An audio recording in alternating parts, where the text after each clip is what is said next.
Is it a proverb? Or maybe it's an old wives' tale, or could have been just people talking that gave us the phrase, a picture is worth 1,000 words. Whatever it is, it's absolutely true. A picture is worth 1,000 words. Or at least it can be if you stop to take a look. Do so, and the picture will gladly hand over those 1,000 words. It wants you to have them, even if you have no idea where the picture was taken, who it's taken by, who or even what is in it. As proof of my theory, I submit to you these 32 pictures. Every one of these pictures holds forever the image that was directly before the camera at the exact moment the shutter button was pressed. They recorded, with split-second accuracy, a moment, a person, a place, all of which the photographer felt was worthy of the money spent on film, and the time and additional money that would be invested in developing and receiving the final product. They revealed to you the reason the photographer traveled with the camera. That reason? To later be able to hold in their hands the photographs you are now seeing here in front of you. After finally receiving the film back from the developer, they could review the pictures at their leisure and recall what they saw the moment they pressed the button. They could forever remember the trip they took on their honeymoon, the new car Dad bought, how handsome or pretty their sons and daughters were the day the new baby came home, their time in uniform, the new house, and how beautiful their wife was in her new dress. They could recall how beautiful the landscape they saw was. They could share the pictures with friends and family and explain to them what's in the picture as if they were still there. They could look back years from now and recall the times they had, maybe had with people in places that are no longer with us. But in those pictures, those friends, those family members, and those places all still lived on. The pictures could be placed in a book and handed down to later generations who could smile at the picture with a pointed finger and say, "That's my great-grandma. She'd be your great-great-grandma," to a wide-eyed and curious child.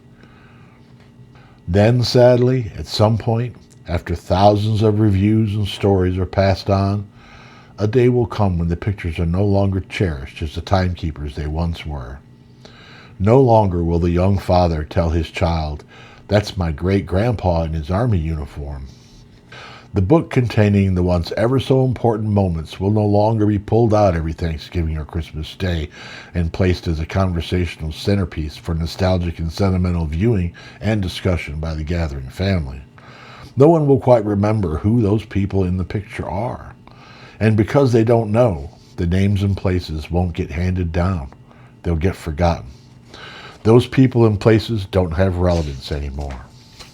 Soon the family holding the book will stumble upon it during a cleanup or a move. One last quick review will take place, and then the words, "Honey, do you know who any of these people are?" will be heard as a wife calls out to her husband for guidance. His response, "I have no idea." The next thing you know, those moments of love, happiness, pride, and honor recorded by the photographs, these pieces of history saved by the camera and film, the new baby, the proud soldier, the precious school child, and the beautiful mother in her new dress, are all headed to the landfill, their purpose looked upon as having been fulfilled and now long gone. That's how I came across these pictures. They were being discarded as useless. But I feel differently than most people. I believe pictures should never be thrown away or destroyed. To me, that's the same as burning books. So I save these pictures of people, places, and things that I am totally unfamiliar with, and now present them to you for review. Pause the video and look around at each one. Put yourself in the shoes of those in the photos. Dream a little. Imagine being in those places at that time, driving that car, performing your patriotic duty, or wearing that beautiful new dress. If you study the pictures and open your mind to their language, they'll each have many more than 1,000 words to offer you. There's also a 33rd picture. You'll see it if you haven't seen it already. It shows you 3 dark triangles. I put it in here to see who of you would recognize what those things are. The 1,000 words they will tell you will be your age. They tell the era you're from, a long gone era that you and I both lived in.